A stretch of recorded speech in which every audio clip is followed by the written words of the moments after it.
ครับภาษาละนานนะก็บ่ใช่เฮียนยากหยังนะครับตั้นเฮียนอักขระนะครับมันก็คือตัวอักษรนะครับในภาษาไทยเฮียนไม้นะครับมันก็คือสระนะครับเห็นไหมเอาสองอย่างนี้มาผสมกันกันตามหลักการของภาษาละนานนะครับเห็นไหม7 วัน1 เดือนตั้นก็อ่านออกเขียนได้แล้วนะครับบ่ยากนะครับอันอันเรื่องที่มันยากอันกว่านั้นก็คืออันที่เฮาจะเอาไปอวดให้คนอื่นได้ฮู้ได้หันตัวเฮานี่อันนี้มันยากกว่ามันยากตอนนี้ละครับมันยากเพราะว่าอันภาษาละนาวของเฮามันเป็นภาษาที่มันตายไปแล้วนะครับนี่เนี่ยคนที่เพิ่นอ่านออกเขียนได้แล้วมันมีน้อยนะครับมันมีน้อยการที่เฮาจะเอาไปโชว์ให้คนอื่นได้ฮู้ได้หันตัวเฮานี่นะมันยากกว่านี้แหละครับเฮาจะต้องอ่านใจอ่านภาษาอื่นๆนะครับมาเทียบเคียงหรือที่เพิ่นฮ้องบอกปริวัตินะครับคือเป็นภาษาละนาวของเฮานะก็นี่นะอันภาษาที่มันอันใกล้เคียงภาษาละนาเฮาหน่อยก็คือภาษาไต้นะภาษาไทยนั่นเนี่ยมันเกิดมาจากที่เดียวแล้วคือที่ป้อกุรามคำแหงที่เดียวกันนี้แล้วครับมันแยกไปทางใต้หน่อยมันก็อันเจ้าอโยธยาพวกก็เอาไปแปลงเป็นอักษรไทยนะก็เนี่ยมาทางแยกมาทางเหนือเพิ่นก็เอามาแปลงเป็นอักขระละนานะก็เนี่ยได้ไหมมันมันเกิดมาจากที่เดียวนะครับอันสำเนียงบางคำมันยังอันออกเสียงเหมือนกันอยู่นะครับนี่ไทยกับละนานี่นะครับไม่ใช่ว่ามันไม่ใช่ว่ามันคนละภาษานะก็คนละภาษาแหละแต่มันสายเดียวกันนะมันมาจากที่พ่อของเราก็แห่งที่เดียวกันนะบางกรรมมันนี่ก็ใจร่วมกันอยู่นะครับนี่อันก็มันก็ผิดแปลกไปตาม อันบางกรรมเนาะบางกรรมมันก็สำเนียงมันก็จะผิดแปลกไปเนาะครับนี่มันก็ละนาวของเฮาก็เหมือนกันนะครับมันยังมันยังแยกกันเป็น4-5เผ่าพันธุ์นะครับลักๆนะครับมา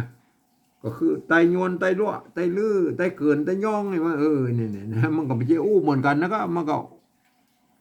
ก็ผิดแพกกันไปนะก็ไอ้แม่เนี่ยแต่ฟังกันรู้เรื่องนี่นะครับฟังกันรู้เรื่องเขาก็ฟังภาษาไทยรู้เรื่องเหมือนกันนะเนี่ยมันเป็นย่านเห็นไหมอันเนี้ยเนี่ยก่อนที่เราจะเอาภาษาไทยเนี่ยมาเขียนเป็นภาษาละนาวของเรานะครับเราไปพอก่อนนะครับในโลกเนี่ยเปิ้นใหญ่ใดกันพ้องนะครับใกล้ๆนี่เลยนะเอาใกล้ๆนี่ก่อนเนี่ยอย่างเวียดนามเนี่ยนี่เดิมทีเราบนใจภาษายึกยือไอ้เหมือนอันภาษาจีนนั่นแหละครับไอ้มันนั่นน่ะมันเนื่องบนมีอันสงครามกันมายาวนานนะครับ200-300 ปีแล้วก็ยาวนานแล้วครับตั้งตั้งแต่สงครามไอ้เดียนเบียนฟูพวกนั้นนี่ลากมาจนยาวจนถึงอันสงครามอเมริกันเนี่ยนะเวียดนามเหนือเวียดนามใต้นะเนี่ยนั่นเป็นแย่นะอันเพื่อก็เลยบ่สามารถที่จะอันถ่ายทอดอันภาษายึกยือนั่นมาสู่รุ่นลูกรุ่นหลานรุ่นเลนเบิ่นนั้นนะครับประเด็นเนี่ยรุ่นลูกรุ่นหลานรุ่นเลนบ่เรียวเพิ่นอ่านบ่ได้เขียนบ่ได้แล้วนะครับภาษายึกยือเหมือนอันเงาของอันภาษาเวียดนามน่ะพวกก็เลยหันไปเอาอันอักษรอาราบิกนะครับมาสะกดเขียนเป็นภาษาของพวกนะเนี่ยแล้วพวกก็ใส่จุดใส่หมวกใส่ขีดใส่หมวกสะปาสะเปดนะครับเพื่อให้มันได้ตามเสียงของภาษาของเพื่อนนะเนี่ยไอ้จุดหมวกขีดอย่างนั้นก็คือวรรณยุกต์นั่นแหละครับเห็นไหมก็แล้วแต่เพื่อนจะกำหนดออกมาว่าเป็นอันใดนะครับก็มันเป็นอย่างนั้นเห็นไหมเขาไปกอยอันในยุโรปหรอครับในยุโรปนี่อย่างฝรั่งเศสเยอรมันเนาะโปแลนด์เนาะยูเครนรัสเซียอย่างพวกนี้นะโครเอเชียเนี่ยหรือยุโรปตะวันออกนั่นนะ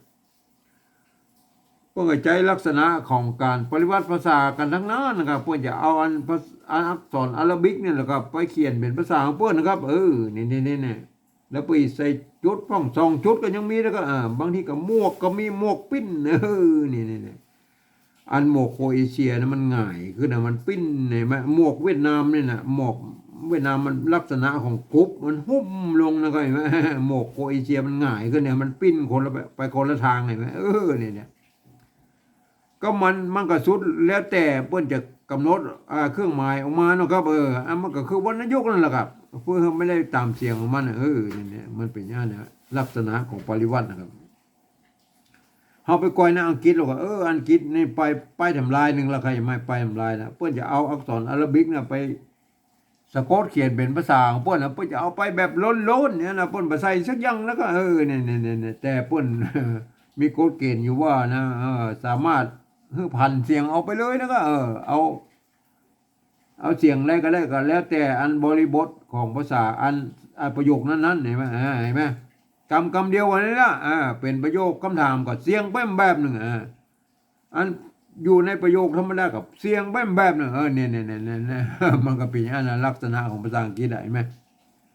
ก็เหมือนภาษาละนาของเขายุคต้นๆนะว่ามันว่ามีไม่เอกไม่โทก็คือไม่เยาะไม่ขอจ้างอะไรไหมมันก็พันเสียงกันได้หลายๆเสียงเหมือนกันได้ไหมนี่มันก็เป็นอะไรไหมอันนี้ลักษณะของอันภาษาแล้วก็การปฏิวัติภาษาครับก่อนที่เราจะเอาภาษาอันไทยมาเขียนเป็นภาษาละนาของเรานะเอาไปควรจะมีอันอย่างยึดเหนี่ยวไว้ก่อนนะครับมันเป็นกลางนะคือมันเป็นกลางคือมันเป็นอันคือมันปฏิวัติออกมาเหมือนกันนะนี่ไม่ใช่ว่าอันต่างคนต่างปฏิวัติกันไปนะครับ10 คนก็ไปแบบ10 แบบนะครับ100 คนก็ไป100 แบบนะนี่มันก็มันบ่มีอย่างเป็นกลางยึดเหนี่ยวนะนี่ผมเองเนี่ยผมใจอันหลักการของสภาวัฒนธรรมมหาวิทยาลัยเชียงใหม่นะครับป้นกันตกลงกันไว้เมื่อปลายปี28นะครับป้นตกลงกันไว้ว่าอย่างนี้นะครับการที่เอาภาษาไทยมาสะกดเขียนเป็นภาษาละนานะหรือที่เป็นห้องว่าปริวัตินะครับกระทำได้อยู่3 แบบหรือ3 รูปแบบนะครับเห็นไหมอันแบบที่1นั้นน่ะเปิ้นจะเอาไว้สะกดเขียนอันหรือบันทึกในหลักศิลาจารึกเอกสารสำคัญในโบราณนะครับเปิ้นจะเอาภาษาไทยเนี่ยไปเทียบเอามาทุกอักขระนะทุกไม้ทุกเครื่องหมายนั่นแหละแม้กระทั่งไม้กงไม้กังไหลไม้มั่วสะปะสะเพ็ดเปิ้นเอามาโมดนะครับบ่ฮือผิวเลยนะอันนี้เป็นการปริวัติแบบละเอียดนะครับเขาบอกถึงอันรายละเอียดแล้วเขาไม่ได้ใจนะครับเขามาแค่แบบที่2นี่ก็พอนะครับนี่แบบที่2นี่เปิ้นว่าอย่างนี้นะครับ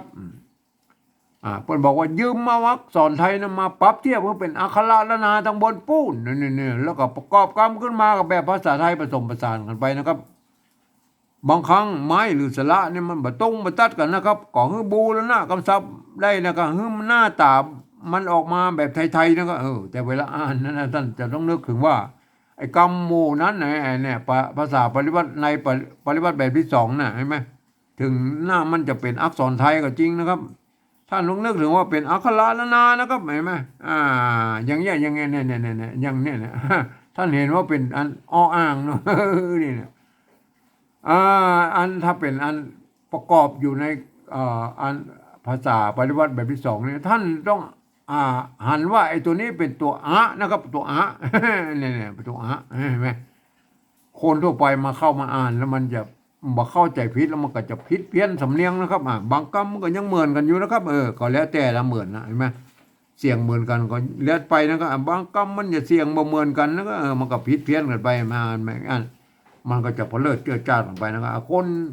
นทั่วไปเขาไปอ่านในแบบที่3บนอันเดียวก็แบบที่3นะเอามาแบบที่2นี่ก่อนนะครับนี่อันนี้ตัวเนี่ยอันนี้มันเฮาเทียบไปเลยนะครับอันนี้มันตัวยะครับตัวยะนี่อันตัวยะนี่นะครับอันโบราณแล้วเปิ้นใจตัวอยนะครับอยนะครับนี่อยนะครับเห็นไหม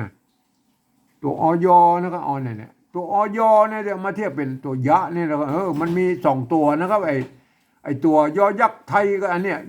ตัวยะนี่มันออกเสียงยอยักษ์ไทยนะมันมีตัวเนี่ยนำตัวนะครับตัวยอนะตัวยอตัวยอเห็นไหมเอาไปก้อยอันนั้นโบราณก่อนแล้วโบราณอันเปิ้นภาษาโบราณเปิ้นเนี่ยเปิ้นมีอีละมาเนี่ยเปิ้นเนี่ยอันโบราณน่ะเปิ้นมีอีน่ะอันเนี่ยหางเย็นน่ะเย็นใช่มั้ยเย็น ไม่เกตัวยะนะสะกดด้วยตัวหางหน้าเนี่ยเย็นนะเย็นนะเย็นเนี่ยออกเสียงยอยักษ์ไทยนะเย็นงาจ้างนอแฮดเข้าเยิงตัวหยะเห็นไหมเยิงตัวอันเนี้ยมันออกเสียงยอยักษ์แบบระนายไหมตัวหยะเนี่ยเยิงเป็นยอนะเยิงเนี่ยมันตัวนี้มันมีในภาษาไทยเปิ้นก็เลยเอาตัวยอยักษ์เนี่ยมาเทียบเป็นตัวหยะตัวนี้นะก็เห็นไหมเนี่ยยอยักษ์เพื่อเอายอยักษ์มาเทียบแบบนี้แล้วตัวอยเนี่ยมันมาเทียบตัวเป็นตัวยะนี่เห็นไหมเนี่ยถ้าเวลาท่านปริวัตินั้นมันส่วนใหญ่แล้วมันจะซับซ้อนกันนะครับก็แล้วแต่อันนี้เป็นภาษาปริวัตินะครับมันไม่ใช่ภาษาไทยนะครับภาษาปริวัตินะครับปริวัติก็ยืมเอามาเนี่ยอันนี้เนี่ยอันไม่ย่อนะครับไม่ย่อไม่เอกนะครับไหมไม่กาอันสระอายไหมยาออกเสียงว่ายาไหมเนี่ยเนี่ยออกว่ายานะอันถ้ามันเป็นอันตัวอย่างนี้แล้วครับอันนี้อันตัวตะกี้เนี่ยอันตัวตะกี้นะครับมันยิงนะครับยิงเนี่ยมาเอาไปกอยอันกำมันยิงเลยมันยิงนะครับยิงนะครับยิงยิงยิงยิงอันนี้เนี่ย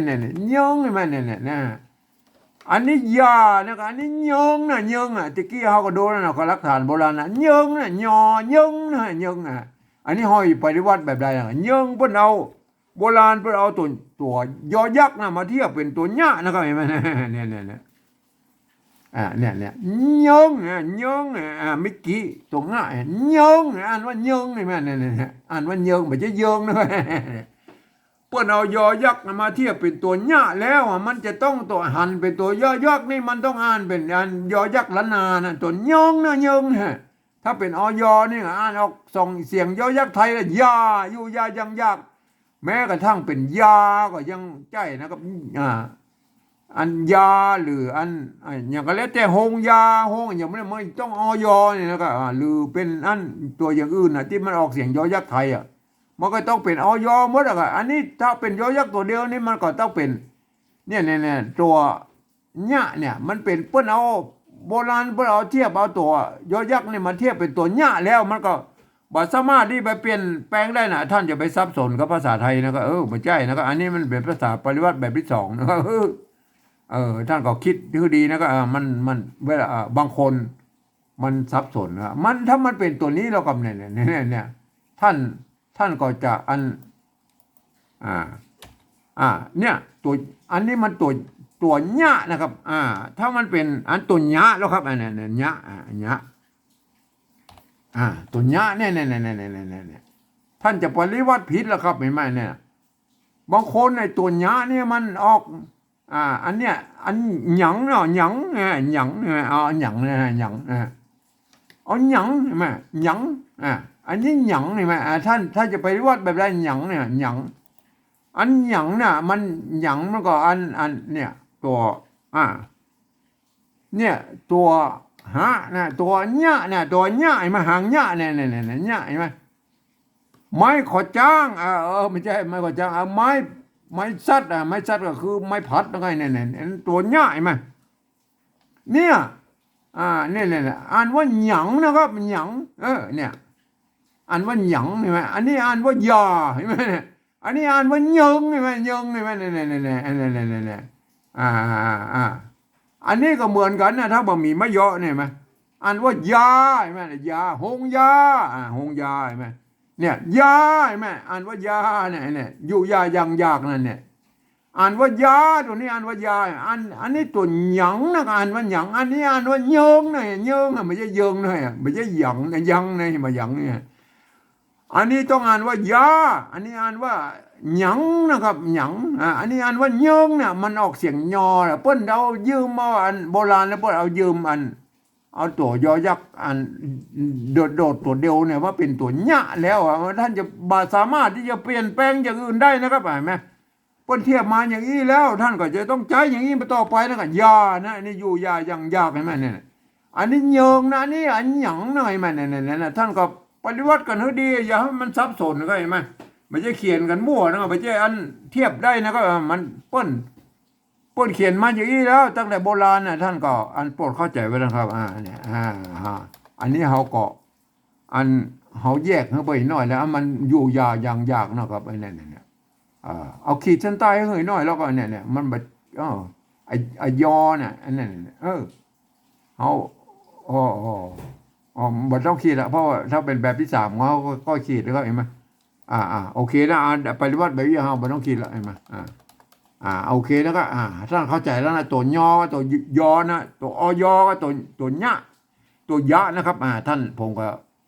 อันนี้รู้นะตัวต่อไปนะครับเลี้ยงนะครับเนี่ยเลี้ยงอันไม่เกี่ยนะครับอันไม่เกี่ยนะเอ่อไม่เกี่ยนะมันไม่เกี่ยก็ไม่อันไม่เกี่ยไม่เกี่ยเฮาไปก็อันนี้มันเลี้ยงนะครับเฮาไปดูโทษทีเอาไปดูกันไปเสาะพอกันนะครับไม่เกี่ยนะไม่เกี่ยเอาไม่เกี่ยกันนะครับไม่เกี่ยเนี่ยไม่เกี่ยนะครับเห็นไหมเนี่ยไม่เกี่ยเห็นไหมอันนี้ไม่เกี่ยนะครับเห็นไหมเนี่ยไม่เกี่ยตัวปะตัวญะเนี่ยหางญะเนี่ยป่นมีอันไม่ซัดของเขาว่าเปียนะครับเปียอันเปียก็ได้เปียก็ได้อันเอาเปียก็ได้นะเห็นไหมอันเปียในกรณีนี้บริบทนี่อ่านว่าเปี้ยนะเปี้ยแลผมนะอ่านว่าเปี้ยเป็นเปี้ยไม่เกี่ยแล้วก็อันเนี้ยไม่เกี่ยถ้ามีตัวสะกดแล้วตั้งหลังเนี่ยป้นก็จะตัดไม่เกี่ยออกนะครับเอาไปกอยอันที่มันตัดออกแล้วครับเอาไปซอกกอยมือนะซอกกอยมือเอาไปซอกกอยเหมือนกันก็เด้อมันเดี๋ยวไม่เกี่ยนะเดี๋ยวเนี่ยมันหลายตีเว้ยเดี๋ยวซอกไว้ก่อนโทษทีนะครับแล้วมันไม่ได้เอาออกไปนะมันก็ไหลยกก้อยหน่อยก็ไม่เกี่ยแล้วครับไม่เกี่ย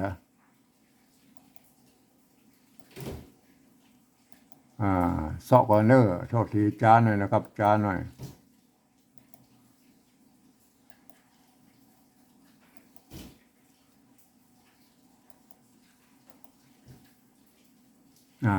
เพื่อมันเสาะหยักหน่อยไม่เกี่ยนะไม่เกี่ยเดี๋ยวมันหันก่อนเนี่ยได้ละได้ละได้ละครับได้ละได้แล้วนะครับได้แล้วเห็นไหมเนี่ยได้ละไม้เกี่ยนะครับอันเนี้ยมันมีไม้เกี่ยอยู่ตรงหน้าเนี่ยอันตัววะเมื่อมันมีตัววะสะกดแล้วป้นตัดไม้เกี่ยออกนะเขี้ยวเห็นไหมเขี้ยวหลึกอันนี้มันเขียวก็ได้นะก็เขียวก็ได้เขี้ยวก็ได้นะอันนี้เขี้ยวนะครับเขี้ยวใส่พริกใช่ไหมขิงใช่ไหมอันนี้เขี้ยวก็เหมือนอันภาษาละนามันเขี้ยวเนี่ยมันแปลได้หลายอย่างเนาะเขี้ยวหมายถึงฟันก็ได้นะครับหมายถึงเอาน้ำไปต้มแล้วก็กลนเคี่ยวไปแล้วมันเนี่ยใส่พริกขิงเนี่ยเคี่ยวเนี่ยหมายว่าเอาพริกขิงมาใส่น้ำแล้วกลนในน้ำในไฟกลเคี่ยวเป็นห้องว่าเคี่ยวใช่ไหมเคี่ยวก็มี2 ลายในมันเนี่ยเห็นไหมท่านก็โปรดเข้าใจไว้นะครับเห็นไหมเนี่ยเอาหูแล้วนะไม่เกี่ยนะครับไม่เกี่ยถ้ามีตัวงะสะกดแล้วปุ่นตัดไม่เกี่ยออกนะครับตัดไม่เกี่ยออกนะครับเมื่อตัดไม่เกี่ยออกแล้วมันก็จะเหลือแค่นี้กันเลี้ยงแล้วกันเนี่ยปุ่นอ่านว่าเลี้ยงเสียงตีนั่นน่ะเลี้ยงใช่ไหมเนี่ยถ้าเป็นอันแบบที่1ปุ่นก็เขียนไว้ยี่นะครับเนี่ยตัวขอจ้างตัวเนี้ยก็ยอยักษ์นะเนี่ยอันตัวงะนะครับมันงูเห็นไหมเนี่ยปุ่นเขียนตัวยี่นะครับเนี่ยปุ่นอ่านว่าเลี้ยงเนาะเลี้ยงเนี่ยอันนี้เนี่ยแบบที่1นะอันนี้เขาเป็นแบบที่2เขาก็บูรณะกำซับนะครับคือมันหน้าตาแบบไทยเอาสลียไทยใส่แล้วครับสลียนะครับสลียอันสลียนะครับสลียก็คือป้นมีไม่เก๋แล้วสลีเอนะครับเนี่ยอันมีไม่สลีทำตรงนี่ไหมสลีตรงนี่ไหมเนี่ยแล้วก็ไม่โทเนี่ยเลี้ยงได้เลยมั้ยอันนี้บูรณะกำซับนะครับเลี้ยงได้เลยนะยาเลี้ยงเนี่ยยานี่ออกเสียงยอยักษ์ไทยยาเลี้ยงหมานะหมาไอหมาด้วยอันตัวหมานะหอมอนะไม่กะอันนี้มันมีปัญหาแล้วตรงตัวอันนี้เลี้ยงนี่ บูรณะคำศัพท์นะครับบูรณะคำศัพท์นะครับเห็นไหมอ่าอันนี้บูรณะคำศัพท์นะครับเห็นไหมอัญญานี่นะโทษทีเมื่อกี้มันตัด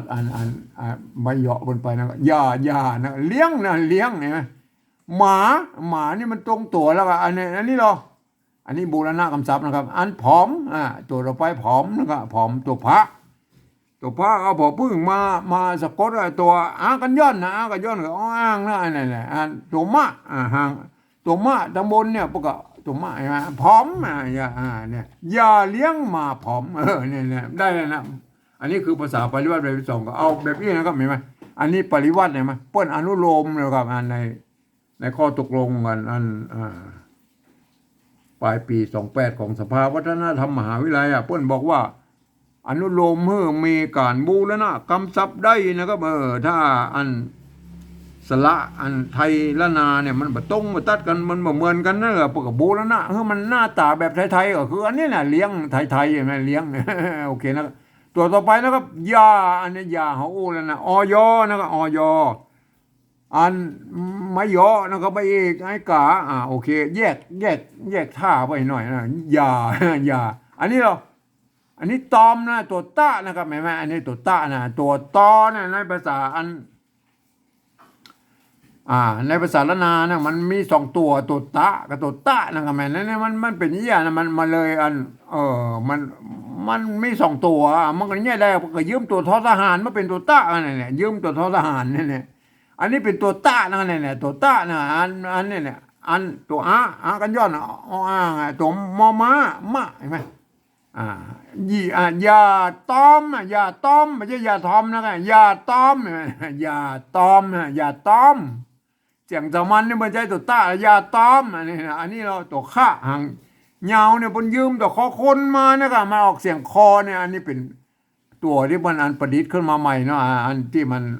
เพิ่มเติมจากวรรคที่เปิ้นเขียน5 วรรคใน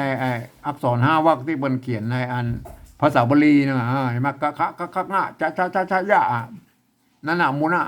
5 วรรคกับอีกเศษวรรคนอกวรรคนั่นเห็นไหมมันก็ญะละวะสหละอังอย่างนั้นอันนั้นเปิ้นมีต้องภาษาบาลีนะครับเห็นไหมอันนี้หมู่นี้สร้างขึ้นมาใหม่ตัวข้าหางยาวเนี่ยตัวฟ้าใช่ไหมตัวตัวข้าเห็นไหมเนี่ยตัวปุจสร้างมาใหม่แล้วก็เนี่ยปุจสร้างมาใหม่นะครับเห็นไหมปุจสร้างมาใหม่เพื่อให้มันครบเครื่องหรือว่าให้มันเขียนได้ได้ครบเครื่องครบทุกเสียงนะอันนี้ตัวข้างยาวยืมตัวคนมาแม่น่ะถ้าเป็นไม้ตัวแบบที่1ไปเอาไม้กงมาตัวนะครับห่อแบบที่2ห่อแค่นี้ก็พอนั่นแหละคนเห็นไหมอันนี้คนแล้วก็อันนี้เราเนี่ยได้แล้วนะคนตุ๊กนะครับอันเรียกตุ๊กอันนี้ตัวตะตุ๊กนะไอ้คนนี่เฮาบูรณะคำศัพท์โดยที่ว่ามันบ่เอาไม้กงมาโดยนะว่าไม้กงนี่เพิ่นจะเอามาแบบที่1หรืออะไรไหมอันนี้เฮาเอาแค่เอาแค่คือมันอ่านได้มันอ่านได้หน้าตาแบบไทยๆเนี่ยเป็นว่าอย่างนั้นคนอะไรตัวคอคนสะกดด้วยตัวนอนหนูพวกกันคนอ่านว่าคนเห็นไหมอันนี้หรอกอันนี้ตุ๊กนะก็ตัวอันนี้มันมาจากภาษาบาลีนะไอ้ปนอ่านว่าตุ๊กขะนะครับไอ้แม่ตะกอนมันบาลีนี่บนบ่มีตัวไม่ละห้ามเนี่ยนะครับหมายเปิ้นมีละห้ามเนี่ยมันเปิ้นอ่านว่าทุกขะนะครับทุกขะนะครับไม่ใช่ทุกนะครับอ่านว่าทุกขะนะครับหมายเป็นภาษาชาวบ้านเปิ้นออกเสียงทุกอย่างเดียวเปิ้นก็เอาละห้ามเนี่ยมาละห้ามไอ้ตัวขะนี่เหมือนออกเสียงเนี่ยเป็นทุกเฉยๆนะแม่นะอันนี้มันมาจากภาษาบาลีนะบาลีมันภาษาบาลีนะมันเกิดมาก่อนไอ้ภาษาชาวบ้านนี่นะครับเห็นไหมภาษาชาวบ้านเนี่ยมันเกิดมาทีหลังนะครับแหมเปิ้นเอาแบบกรรมที่มันเป็นภาษาบาลีนะมามาเขียนนะครับเพราะฉะนั้นก็เปิ้นก็เอามาเอาไปกอยแล้วนะครับเห็นไหมอันนี้ยังปรากฏอยู่อันนี้เนี่ยหลังอันนี้มันเป็นเนี่ยภาษาบาลีนะเห็นไหมเนี่ยยาเนี่ยเมื่อกี้มันยาอะไรเห็นไหมอันนี้ยาเห็นไหมยาอยนะ ออยยางงวนอันเนี้ยมันสัปปะนะครับสับแม่สัปปะใช่ไหม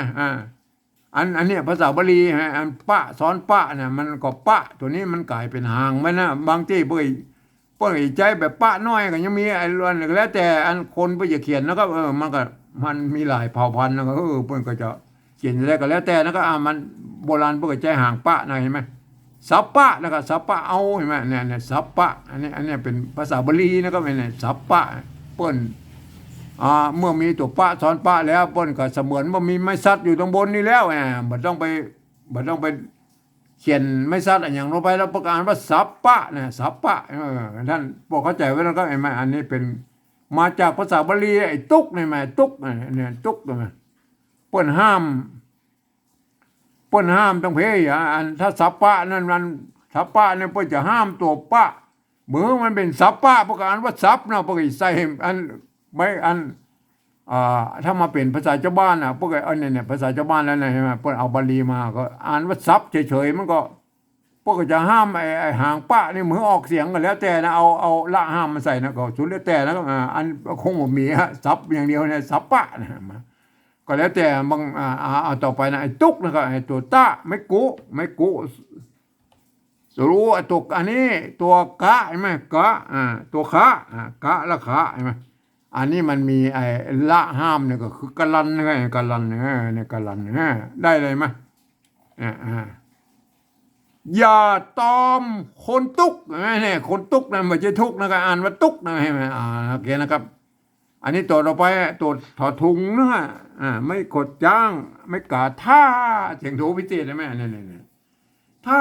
เสียงโทพิเศษแล้วอันเนี่ยเสียงนี้แล้วมันมีในภาษาไทยครับภาษาไทยเพิ่นออกเสียงโทปกติท่านะครับท่าเพิ่นเอาว่าท่านะเลี้ยวถึงแบบที่ปฏิบัติแบบที่3เนี่ยเขาก็อุ้มกันไอ้เรื่องเสียงโทพิเศษแล้วก็เอาเนี่ยมันอันนี้ท่าแล้วนะครับได้เลยมาเอามาตรงตัวเลยนะครับตัวมันนะตัวมะไม่ซัดก็คือไม่หันไม่พัดนี่นะแหละตัวหางนะโนหนูถ้ามันนี่เหรอได้ไม่ไก่ตัวดะอันได้เนี่ยได้ไม่กดจ้างได้เนี่ยปกติแล้วโบราณพวกก็เขียนเต้าอี้นะครับได้เอาไปเสาะความคำเราได้โบราณเนี่ยเนี่ยมาเอาไปก่อยมันคำนะก็เพราะมันไม่ได้เลกี้มันลืมออกมาแล้วเอาไปเสาะความคำเราโทษทีนะครับมันเนี่ยได้เนี่ยได้แม่ได้บ่ได้แม่บ่ได้แม่เนี่ยเปิ้นจะมีไม้ไก่และตัวดะใช่ไหมเปิ้นบ่มีอันหญ้านั่นแล้วหญ้าเนี่ยมันเป็นอันโบราณยุคปลายๆแล้วนะครับเปิ้นก็เอาเป็นได้หญ้านะครับเห็นไหมสมัยนั้นเปิ้นบ่มีไม้ขอจ้างนะเปิ้นก็เอาไม้ซัดนี่ใส่แตนนี่แม่มันก็แล้วแต่นะครับเห็นไหมได้บ่ได้ลิ้นใช่ไหมพวกได้มีเต้าอี้นะครับเห็นไหมได้โบราณนะพวกกับมีเต้าอี้นะครับเปิ้นบ่มีได้หญ้าเนี่ยมันเป็นของรุ่นหลังๆนะโบราณยุคปลายๆนะอันนี้ได้นะก็ได้มีเต้าอี้มาได้อันนี้ก็ได้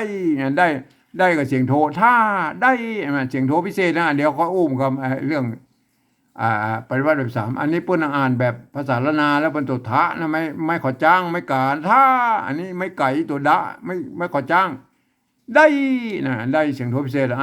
เอาภาษาแบบที่2นะภาษาไทยเปิ้นอ่านว่าได้นะครับถ้าใช่ไหมเนี่ยมันเดี๋ยวก็อุ้มกับเรื่องบูรณะเนี่ยอันนี้หรออันนี้มันละลุกนะครับลุกนะครับแม่ลุ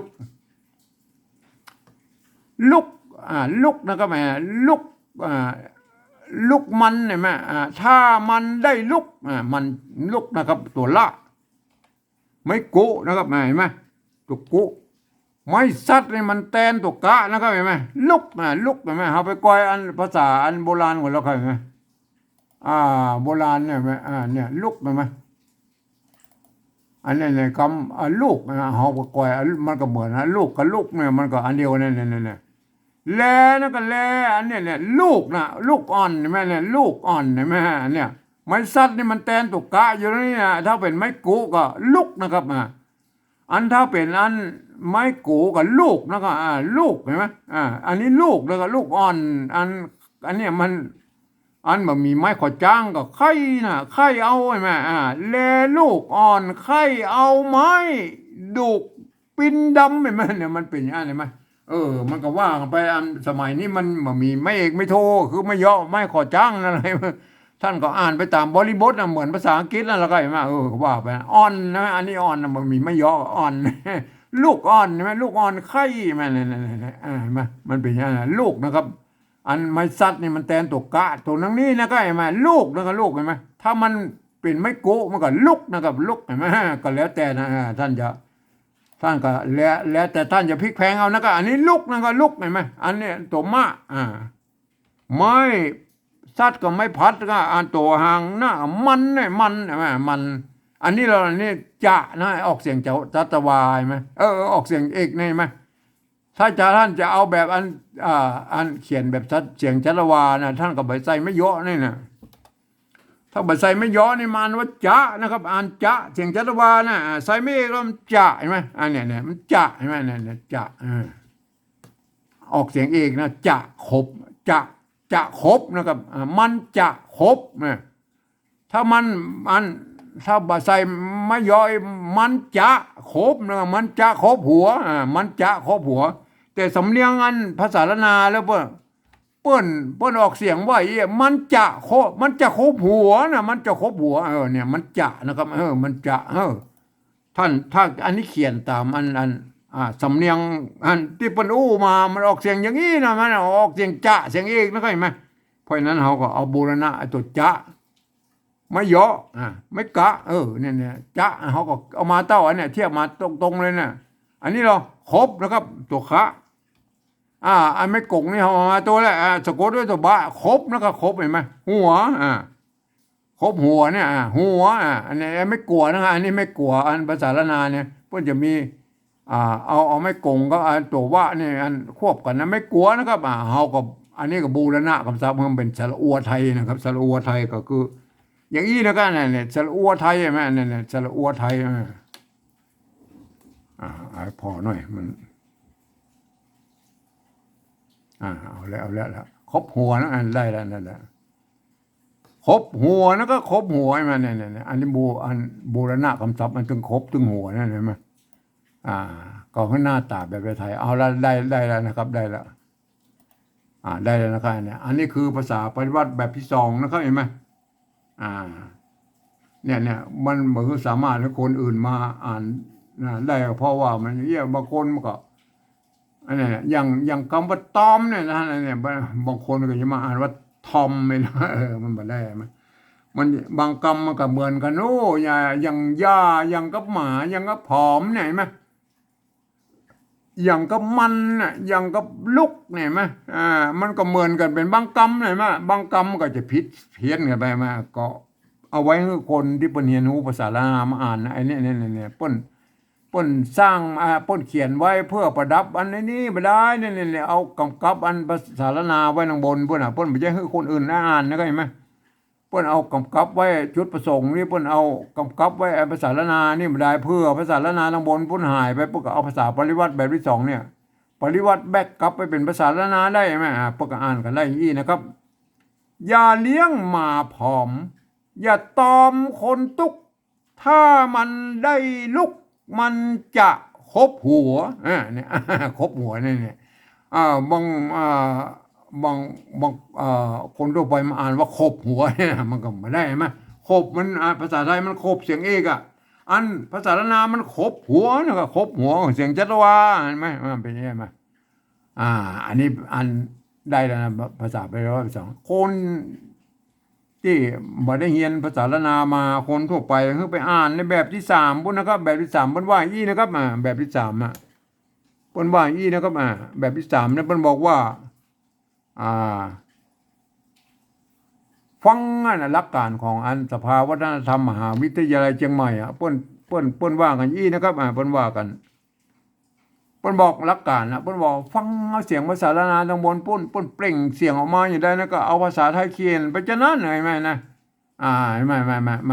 มันเป็นยังไงมั้ยแต่มันเพิ่นอู้ตัวเยอะนะครับเห็นไหม ปิ้นโอ้ตัวเอี้ยมัน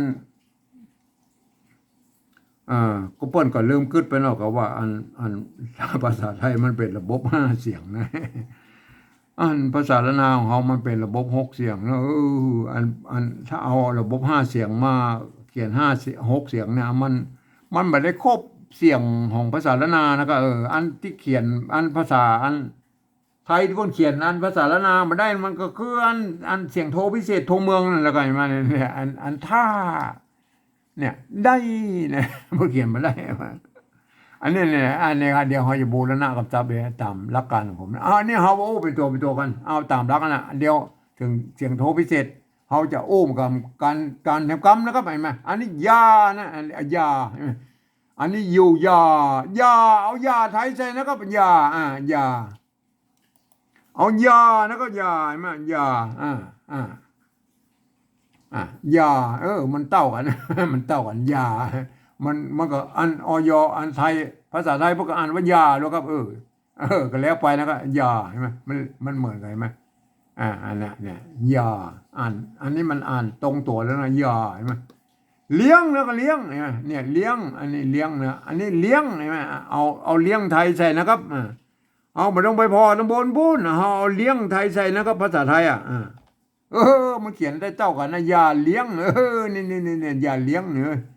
เขียนเต้ากันนั่นเลี้ยงอันนี้เราออกเสียงก็ว่าหมานะก็อันนี้ก็หมานะเอาหมาไทยใส่นะครับเอาหมาภาษาไทยอันนี้พวกกับหมาเต้ากันละอันนี้เราตัวทั่วไปแล้วอันผอมนะก็ผอมภาษาละนามเอาผอมเสียงจรวานะอันนี้ก็ผอมใช่ไหมเอาผอมภาษาไทยใส่แล้วนะผอมใช่ไหมผอมใช่ไหมมันก็เต้ากันไอ้ผอมใช่ไหมอย่าเลี้ยงหมาผอมไม่เนี่ยมันเต้ากันใช่ไหมบางภาษาละนามันก็ยังว่านะภาษาไทยกับภาษาละนามันเกิดมาจากที่เดียวกันแล้วก็บางกรรมมันก็ใจร่วมกันอยู่นะครับแม่มันเสียงมันเหมือนกันอยู่นะครับต่อไปนะครับยานะเนี่ยยาเขาก็อู้ตะกี้ละยานะครับยอันนี้ก็ยาละเอาแยกให้เปิ้นน้อยให้ว่าเป็นอีนะก็เห็นมั้ยแยกมันเป็นอีนะก็เห็นมั้ยน่ะยานะก็ยาเห็นมั้ยอันนี้เราภาษาละนาเปิ้นอ่านว่าตอมนะครับเสียงสามัญเนี่ยอันนี้เราอ่านว่าตอมใช่มั้ยอ่านว่าตอมไม่ใช่ทอมนะอ่านว่าตอมนะเอามาเขียนภาษาไทยแล้วภาษาไทยเปิ้นตอมมันต้องเอาต่อเต่าเขียนนะครับเอาต่อเต่าสะกดเขียนมันก็ได้เลยมั้ยอันนี้ก็ตอมใช่มั้ยตอมใช่มั้ยนี่ได้อันนี้ตอมนะครับตอมเห็นมั้ยมันต่อเต่าเขียนมันตอมเสียงสามัญเลยนะครับตัวต่อไปแล้วครับ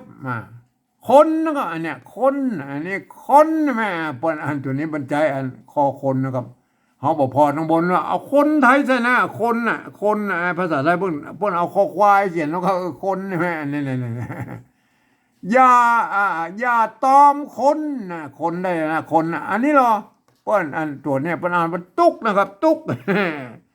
อันนี้เหรออันนี้ประการว่าตุกนะครับไม่ใช่ทุกนะครับอ่านว่าตุกนะอันท่านจะต้องไอ้ตุกนะมันจะต้องเอาต่อเต่าเขียนนั่นไงแม่เนี่ยตุกเห็นมั้ยตุกเอาต่อเต่าเขียนได้มั้ยเนี่ยมั้ยอันนี้เปิ้นอ่านว่าตุกนะมาตุกเสียงเอกอะไรเนี่ยได้มันตุกเกาะมันตุกเกาะอันนั้นเนี่ยเอาอันเนี่ยตุกเสียงตีก็ใส่ไม่ตีไปเลยนะเอามันจะผิดหลักการของภาษาไทยอย่างกระจ้างนะอันสระเสียงสั้นบ่ใส่สามารถจะอันใส่ไม่เอกไม่โทไม่ติจะว่าได้ก็บ่เป็นหยังนะก็เฮาก็เว้นใบพ้องเนาะไอ้หลักการหมู่นั้นก็มันเฮาก็เว้นไปนะครับตุกนะครับคุกตอมคนตุกนะครับอันนี้เหรอตัวต่อไปนะครับได้แล้วนะตุกนะอันนี้เฮาอันท่าก็ท่าอันนี้ตัวท่ากันเอาท่าก่อนอันเดียวนี่ท่าอันนี้ตอมคนตุกนี่เฮาบูรณะกำศัพท์คือมันเนี่ยมันสะกดเขียนแบบไทยๆนะแม่เนี่ยมันเฮาโบราณะมันบ่เหมือนกับภาษาละนาลำบนพุ่นแม่นี่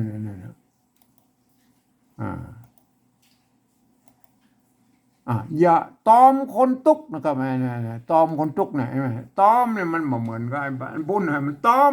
คนมันก็คนไทยใส่มันตุกใช่ไหมตุกมันก็เอาตามเสียงไทยนะก็ตุกใช่ไหมอันนี้ต่อไปเนี่ยเนี่ยแหละตัวนี้ไม่ปัญหาแล้วท่านะครับท่านะอันนี้เอาท่าไทยเขียนแล้วเนี่ยเปิ้นภาษาไทยเปิ้นอ่านว่าท่านะครับท่าใช่ไหมท่าเนี่ยมันเสียงโทปกติใช่ไหมอันนี้เหรออันนี้เปิ้นอ่านว่าท่านะครับ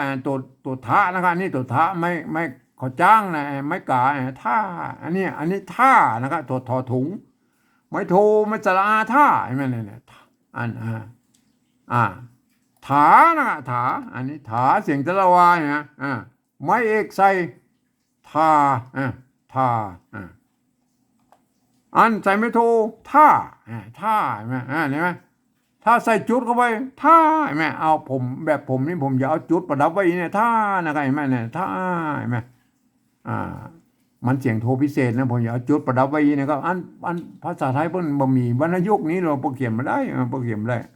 ผมเองก็ต้องปฏิวัติในแนวทางของเวียดนามนั่นนะครับพวกใส่จุดใส่หมวกใส่ขีดใส่หมวกสะบัดคือมันได้ตามนั้นนะเอายืมภาษาไทยมาเขียนแล้วครับอันนี้ไม่ใช่ว่าภาษาไทยล้วนๆนะครับยืมมาภาษาไทยมาเขียนแล้วก็อันในที่เสียงที่เป็นภาษาไทยเขียนไม่ได้เขาก็ดัดแปลงเอานะครับก็คือปฏิวัตินะครับแบบแนวทางของเวียดนามนะใส่จุดใส่หมวกใส่ขีดอย่างนี้ซะป่ะผมเองเอาแค่จุดมาใส่แล้วก็ท่านะครับเห็นไหมอันท่าเนี่ยเขาบูรณะคำศัพท์นะครับเห็นไหมเนี่ยท่าเนี่ยหน้าตาแบบไทยๆแล้วเนี่ยก็บูรณะคำศัพท์อะไรไหมท่าเนี่ยมันนะครับมันเนี่ยมัน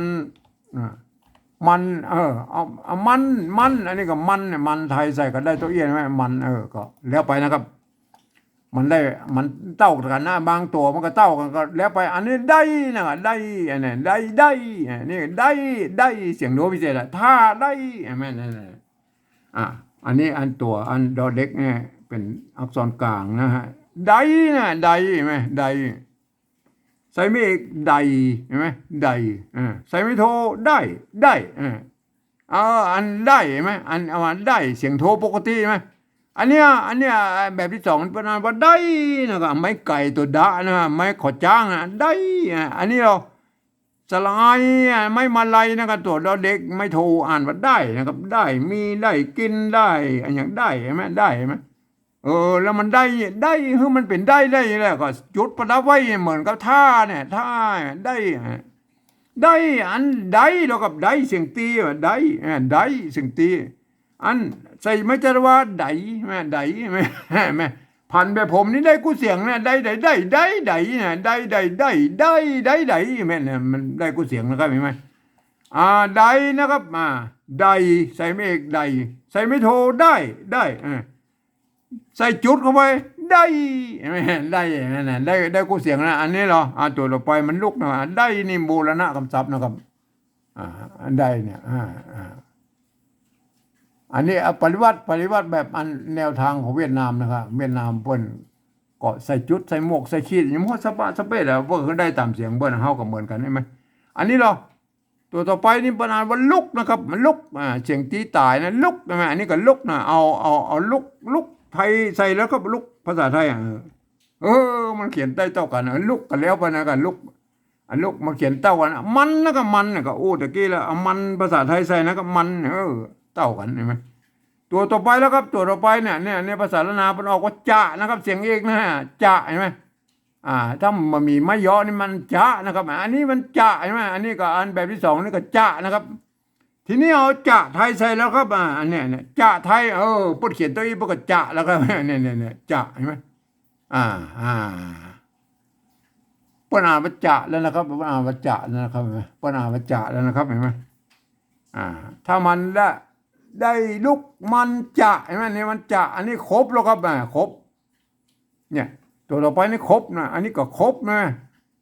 เอาภาษาไทยครบภาษาไทยเขียนแล้วครับอันนี้ภาษาไทยเพิ่นอ่านว่าครบนะครับครบเสียงเอกใช่ไหมเนี่ยได้มันครบแล้วครับครบก็ใส่ไม่จะละว่าพวกนั้นเนี่ยครบไหมวะเนี่ยเนี่ยได้เนี่ยครบไหมได้ยังถึงแม้ว่ามันจะผิดหลักการของภาษาไทยอย่างกับหมูละ เขาก็ยืมเอาอักษรไอ้อีกโทตีจัตวาเพิ่นมาใส่แล้วก็ไอ้แม่ก็อันนี้ยืมเอาไม้จัตวาเพิ่นมาใส่นะครับเขายกเว้นอันกฎเกณฑ์อย่างเรียกว่าอันภาษาไทยเพิ่นบอกว่าสระเสียงสั้นแล้วมันบ่สามารถจะผ่านเสียงได้มันผิดหลักการอย่างเนี่ยอันนี้เราต่อไปนะหัวนะครับมันเนี่ยหัวนะครับเนี่ยเอาหัวไทยใส่แล้วครับหัว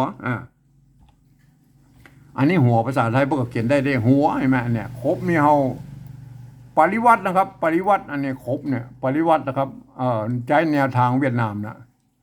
เพื่อเขาไม่ได้ตามเสียงนั่นเห็นไหมได้เห็นไหมอันนี้เนี่ยไอหัวนี่มันตรงตัวนะครับ หัวมันเต้ากันนะมันเต้ากันนะอันที่มันบัดเต้าไอครบอันนี้ครบอันนี้มันถ้าบาใส่ไม่จัตวามันครบครับแม่เขาก็บูรณะกำชับให้มันปฏิวัติให้มันแบบให้มันออกเสียงได้แม่เขาก็ใช้แนวทางเวียดนามนะไปใส่จุดใส่หมวกใส่ขีดนี่หมดสะเพ็ดเขาก็เพียงแต่ยืมเอาไม่จัตวามันมาใส่ให้มันครบตอนไหนแม่ก็สุดแล้วแต่นะครับท่านก็สุดแล้วแต่ไปคิดแล้วท่านจะทำอะไรก็แล้วแต่นะครับเห็นไหมส่วนผมจะทำอย่างนี้นะครับเห็นไหมอันป้นก็อ่านกันได้แล้วนะครับอันนี้คือภาษาปฏิวัติแบบที่3นะครับเห็นไหมเห็นไหมถึงแม้ว่าท่านจะเป็นฝรั่งมังค่าลูกที่ไหนมาเฮียนภาษาไทยมาเรียบร้อยนะครับเห็นไหมท่านก็อ่านไปตามหลักภาษาไทยนะครับเกือบทุกประการเกือบทุกประการมันยกเว้นอันนี่กรรมที่มีจุดนี้ที่อ่านออกเสียงโทพิเศษนะครับโทเมืองเนี่ยเห็นไหมกรรมที่มีเสียงไม้จัตวาอย่างนี้อ่านออกเสียงจัตวาแล้วก็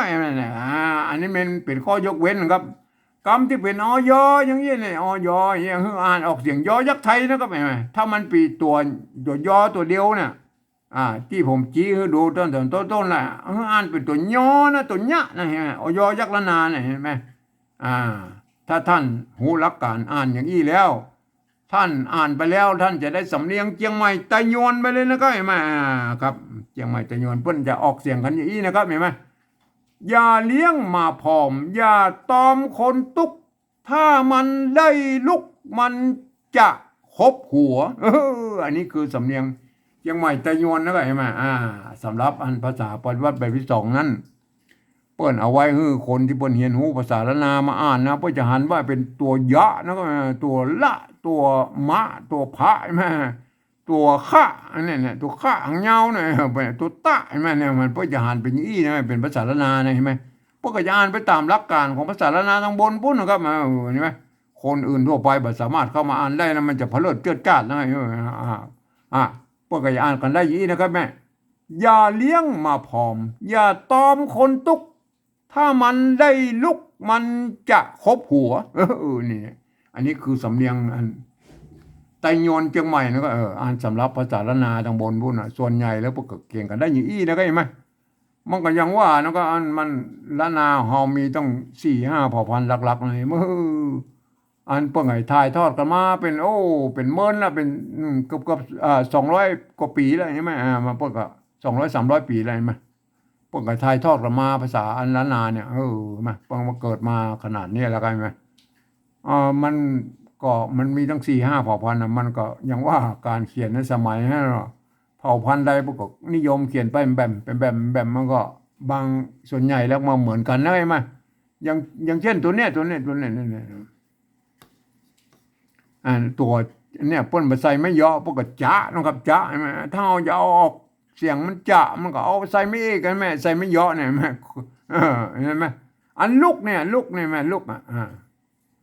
บางเตี้ยป้นบ่าอันใส่ไม่ซัดนี่เปิ้นก็ใส่ตุกกะเนี่ยมันก็ลุกเหมือนกันได้ท่านจะใส่บ่ใส่ก็แล้วแต่ท่านแม่ก็แล้วแต่อันได้เนี่ยได้บางที่เปิ้นก็ใส่ได้ยะนะครับเอาตัวญะมันตัวหางญะนี่มันใส่มันก็เป็นได้ยะนะครับสุดแล้วแต่นะครับแต่โบราณแล้วมันได้มันมีเขียนเต้าอี้ได้อันมันจะเป็นได้ยะหรือได้อย่างนี้มันก็คือได้เหมือนกันนะก็สุดแล้วแต่นะครับแม่ครับอันตัวนึงก็ปอกันน่าจะเขียนเหมือนกันนะครับแม่มันก็จะแตกต่างกันอย่างอี้นะครับแม่แต่พวกอ่านกันได้นะครับพวกอ่านกันไว้แล้วอันนี้คือสำเนียงเชียงใหม่จะยวนนะพวกอ่านไว้อีนะครับอย่าเลี้ยงมาผอมอย่าตอมคนตุกถ้ามันได้ลุกมันจะคบหัวอันนี้คือสำเนียง เชียงใหม่ไตยวนนะครับครับมาเป็นนี้นะครับนะครับวันนี้เป็นการปริวัติภาษาล้านนาแบบสำเนียงเชียงใหม่ไตยวนนะครับเห็นไหมโดยเอาภาษาไทยมาเขียนเห็นไหมยืมเอาภาษาไทยมาเขียนนะครับโดยใช้หลักการอันของสภาวัฒนธรรมมหาวิทยาลัยเชียงใหม่นะครับก็ยังว่ามันที่เปิ้นว่าบอกครบเครื่องนะเขาก็ปฏิวัติกันเอาเองนะว่าเนี่ยดูเสียงโทพิเศษนะเขาก็ใส่จุดไปอันนี้ภาษาไทยเกี่ยมได้อันนี้มันเป็นอย่างนั้นเห็นไหมก็มันก็เขียนได้อย่างนี้นะครับอันนี้คืออันภาษาปฏิวัติแบบอันสำเนียงไตยวนเชียงใหม่นะครับท่านเป็นอันสำเนียงอื่นๆก็ท่านไปคิดค้นกันเอาเองนะครับเฮาก็บ่ฮู้จังว่าได้แล้วก็มันออกเสียงบ่เหมือนกันนะครับวันนี้ผมก็ขอบรรยายเพียงแค่นี้นะครับ